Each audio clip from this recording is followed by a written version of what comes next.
Hey y'all, it's Joey Richardson here, back to talk about Bulldog football. I'm a day or two late. I'm sorry. Just a lot going on. I couldn't sleep Monday night. Had to stay up most of Tuesday until I fell asleep Tuesday evening, and just oh man, I had to get caught up on sleep. But anyways, Georgia, Missouri. Could have been a better game, but Georgia shuts out Missouri. Good thing the defense is strong because the offense still needs work. If the only receiver we can depend on is Cager, we're in trouble. He's been hurt this season and he's played through a little bit of the hurting, or he's re aggravated his shoulder injury, which hopefully he'll be good to go against Auburn. But he did have 900 yards receiving, but the two touchdowns that Jake Fromm threw were caught by the freshman George Pickens. He was an Auburn commit, and that's who they play this week. So I'm sure Pickens is going to want to try to play his best at Jordan Hare, especially if Cager doesn't play. I expect Pickens to be the X factor, the guy who steps up, because he did catch two touchdowns and was the second leading receiver in that Missouri game.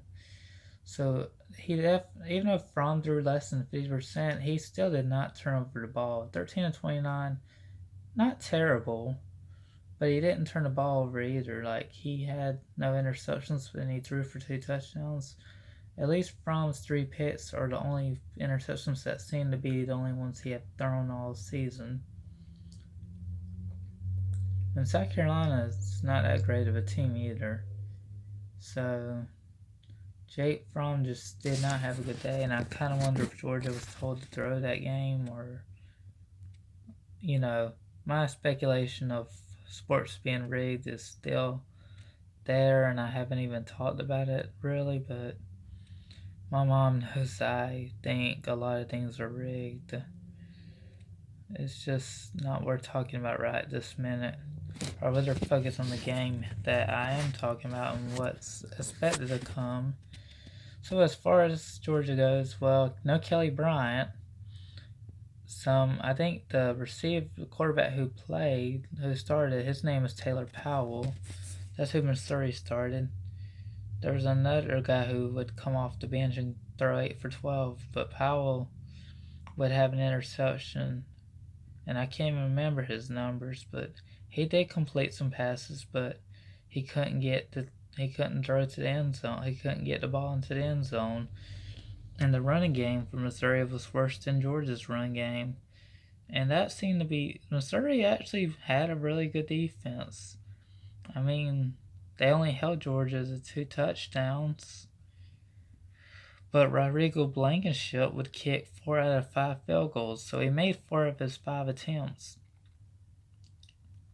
What's interesting is that Blankenship is so consistent but never has made 5 in a game. He's went 4, for whatever, but never has he made 5 in a game. And yet he's still one of the most consistent kickers in college football. Can anybody else name somebody who's more consistent than Blankenship? If you're a Georgia fan, you probably don't want to know if there's anybody better than Blankenship. But yeah, I mean, Fromm, he's coming around. He's just got a young receiving core outside of Cager who, I mean, the tight ends are good too, but they're not throwing the ball a lot. But as far as wide receivers go, that's where they need to mature quickly and be more consistent and try to be more consistent at getting open. Because otherwise, I think Auburn's gonna beat Georgia, and the game being at Jordan Hare Stadium doesn't help.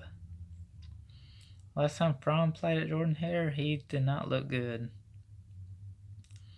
There ain't really no better option. I mean, Stetson Bennett, I want to say he's more mobile, but a 14-yard run against a no-name conference team, I mean, yeah, it was one of the smaller schools that's in Division 1, but I mean, could he really run that well against SEC defenses? I don't know. Fromm does okay running. He ain't no dual threat by any means, but at least I know Fromm can pick up some yardage. Like, he had a 15-yard run against Missouri, but the sacks took away the yards he had ran for. And he didn't take that many sacks either. He took maybe a couple of sacks. I mean, one of his runs were for 15. I don't know if he ran the ball anymore after that or not. But he may have taken a couple of sacks and it caused him to be in the negatives. But yeah, we had a couple of linemen get hurt. But one of them's expected to play while the other one's questionable, and Cager's still questionable. But I will say this Auburn team, they have a true freshman quarterback in Bo Nix, and people are mad that Malzahn started him over Gatewood, because Gatewood was supposed to be the real deal. I mean, he's 6'5", 200 plus pounds. But no, they decided to go with true freshman Bo Nix, whose dad was an Auburn quarterback and was actually good from what I heard.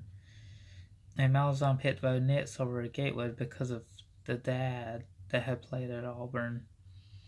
And Gatewood's in the transfer portal, and he's interested in Kentucky. I wish him the best if he picks Kentucky to go to. They probably could use him down the road with the upperclassmen they have right now. If he has to sit out a year, then so be it. But I just hate that Gatewood wasn't given a fair shot at the job. But hey, Bo Nix, if he's not consistent, then that might be good news for Georgia's defense to just make him look even silly than what he has been. No, I never crack up like this. But y'all, the Missouri game, it was okay. I mean, it was 27-0 final score. I mean, I missed the last of the game. It was already 27-0. I mean, yes, there was a touchdown called back because Warner moved off the line of scrimmage and Pickens didn't move up to it, and Pickens caught a pass for a touchdown, I thought, but they caught it back because of that ineligible receiver downfield. Yeah, because he wasn't on the line of scrimmage and Warner had moved off. But those are things that have to get worked out. If you want to beat Auburn, you can't commit stupid penalties. You've got to be consistent. So that's what I'm going to say. I'm kind of mixed it in a little bit just to try to shorten my video time. But it's going to be great. I mean, I think Georgia can win at Jordan-Hare. I do. But they got to play well, and the defense has to play well.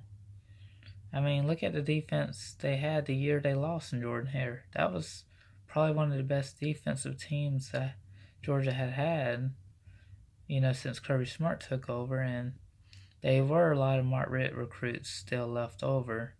And there were some good ones that Mark Richt had on that side of the ball. But now you see Kirby has molded his recruits into a good, strong defensive team as well. I don't even know if Mark Richt recruits are even still there anymore. I think they're all Kirby's now. Yeah, most of them are anyways.